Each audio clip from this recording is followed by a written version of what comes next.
la la la. Oh, hi, I didn't see you there. Oh, sorry, let me take that off. Just giving myself a little facial treatment as long as we're in quarantine. It's Jason, and it's time for another selection of, another episode of Selections from the Jason Taves Foundation Library. We're in the bath today. Because when I was reading this book aloud to myself the other night in the bath, I liked the way it sounded. So we're doing it again. Today's book is The Book of Forbidden Knowledge by Zolar, the world's most popular astrologist. Here's a little list of some of the things we're going to be covering in today's selection. And I'm going to start it off with the preface.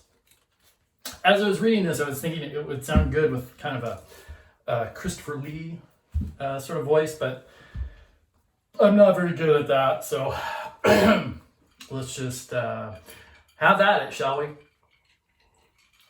All right, Zolar's Book of Forbidden Knowledge preface. Ancient science, ancient wisdom, high magic, Kabbalah, Tarot.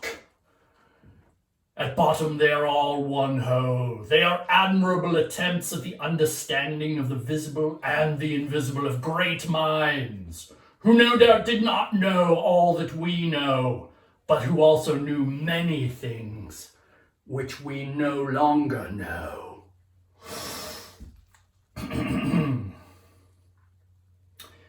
Skipping ahead a little bit. This is therefore after the physical death, not a break, but continuity for the soul. For the personality which does remain in a new state at first, entirely different from the world which it leaves, so as to inhabit, no doubt temporarily, what the occultist calls hyperspace. The realm of the fourth dimension. One of the neat things about this book is at the end of each chapter, he allows you to purchase the stuff that you need to perform those rituals. I have known psychic students who have broken some magnetic sand that was formerly in contact with live lodestone and mixed it with proper oils, and there thus performed powerful magnetic oils, which they believed would magnetize others. Zolar's note. Lodestones may be purchased from Zolar at the price of 2 magnetic lodestones for $1. Of course, it's got a section on how women can make themselves more attractive, but I think we've probably heard enough of that, so we're going to skip over it. Here's the part that I like where Zolar talks about opposing forces in the universe. The same antipathy is there also against the dandelion, against the herb organ, and the wing of a bat and the heart of a lapwing, from the presence of which they fly. Also the organ is contrary to a certain poisonous fly, which cannot resist the sun, and resists salamanders, and loathes cabbage, which such a deadly hatred that they cannot endure each other.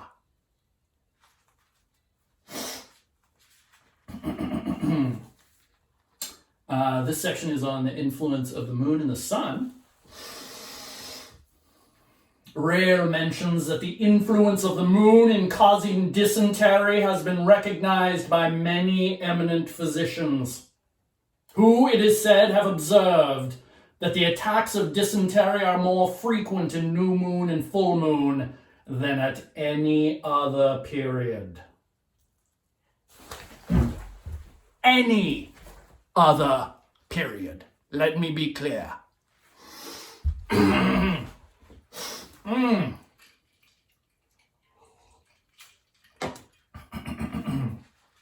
Yes.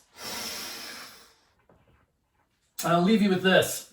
This is also about signs in the stars, eclipses, to be specific. If the eclipse is in the east, it is an evil omen for the inhabitants of the east. If in the western heavens, then it is an evil omen for the inhabitants of the west. If in the middle of the firmament, it is a bad sign for all the inhabitants of the earth.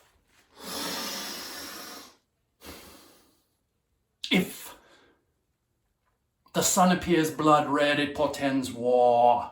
If the sun has a grayish appearance, it is a sign of famine. When an eclipse occurs at sundown, it is a sign that the judgment is not far off. If at sunrise, it is an omen of the near approach of the judgment. And I like that he adds this little disclaimer. According to others, these omens signify the reverse of what is stated above. You know. That's it for today. Honestly, I could open up this book to any page, and it is bug shit crazy. Love you all, and I'm going to go back to my bath, and I'll see you tomorrow.